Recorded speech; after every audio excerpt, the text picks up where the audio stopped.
Në historinë e shtetit të Kosovës, rrallëherë kemi parë qytetarët të rrezikohen në këtë shkallë siç po ndodh sot. Për herë të parë në historinë e Kosovës po ndodh që qeveria qendrore t'i bllokojë të hyrat vetanake të kryeqytetit. Shërbime jetike të kryeqytetit që përdoren për ushqim në shkolla, për transport publik, për shëndetësi, ndihmë sociale, të cilat janë në prag të ndërprerjes nesër. Bëhet fjalë për funksione elementare të qytetit tonë, për mirëqenien e fëmijëve tonë, për mirëqenien e të moshuarve dhe familjeve tona. Prej mbi një vit, në mënyrë të vazhdueshme dhe plotësisht në përputhje me procedurat ligjore, kemi kërku alokimin e buxhetit që i takon kryeqytetit. Asnjë kërkesë nuk është trajtuar. Buxheti i Prishtinës është blloku për çështje krejtësisht politike.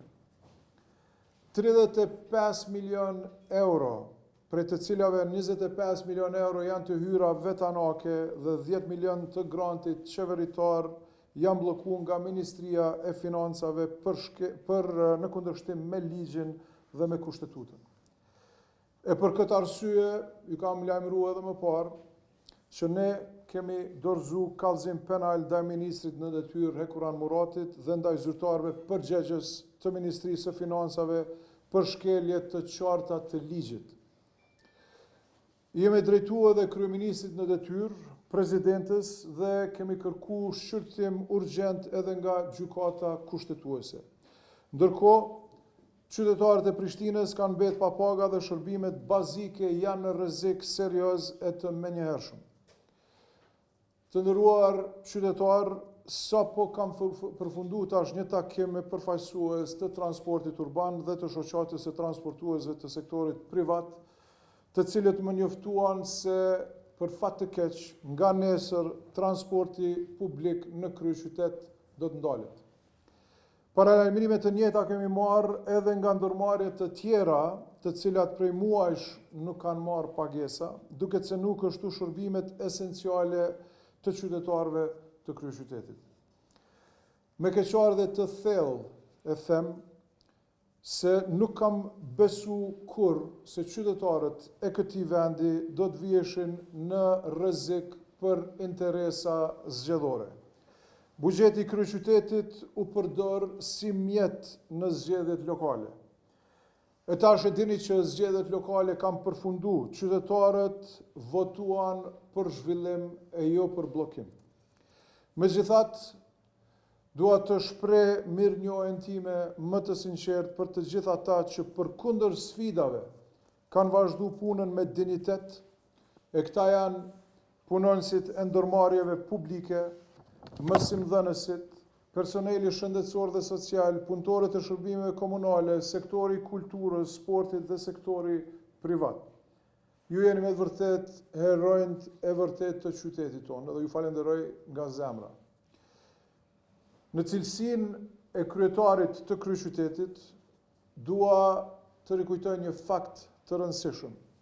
Qytetarët janë përcaktuar që unë ta çoj përpara këtë mandat dhe ky mandat vazhdon edhe për 4 vite të tjera. Kryeqyteti duhet të funksionojë dhe kryeqyteti nuk bllokohet. Prandaj ju bëj thirrje të gjitha institucioneve, zyrtarëve shtetëror dhe ministrave në detyrë, veproni profesionalisht në pajtim me ligjin dhe bashkëpunoni. Zgjedhjet tani më kanë përfunduar, tani është koha t'i kthehemi punës. Të lëmë anash logjikën partijake dhe të vendosim qytetarin në qendër, ashtu siç e meriton dhe për atë arsye për çfarë edhe ne jemi të zgjedhur në shërbim të qytetarëve.